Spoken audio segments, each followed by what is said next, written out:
The downfall of the friendship between Will Ferrell and Adam McKay is one of Hollywood's most shocking breakups.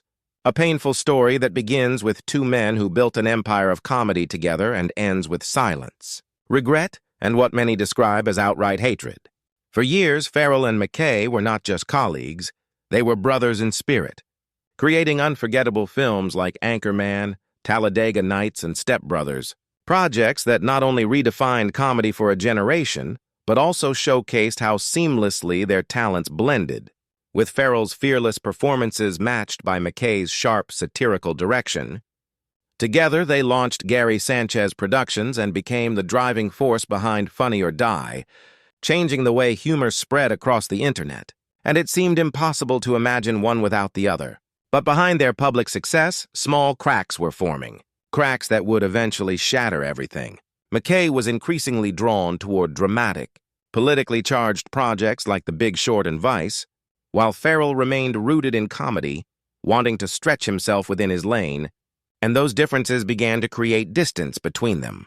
The final blow came with McKay's HBO series Winning Time, a show about the Los Angeles Lakers that Ferrell was desperate to be a part of, having been promised a chance to prove his serious acting skills by playing Lakers owner Jerry Buss. Yet McKay blindsided him by secretly offering the role to John C. Reilly, a close mutual friend, without ever giving Ferrell a chance to process or even hear the news from him directly.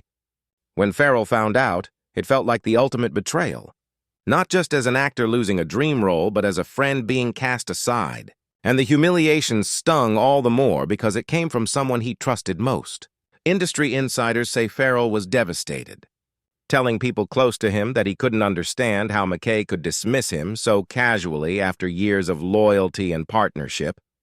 And while McKay later admitted publicly that he handled the situation terribly, even calling himself an idiot for the way he managed it, the damage was already beyond repair. Ferrell cut ties instantly, their company was dissolved, and the two men who once created comedy magic could no longer even speak to each other, with Ferrell reportedly refusing to return McKay's calls or messages.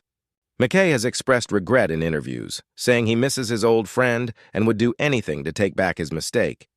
But Ferrell, known for his generally upbeat and forgiving nature, has shown no interest in reconciliation, carrying the wound with him quietly while focusing on new projects.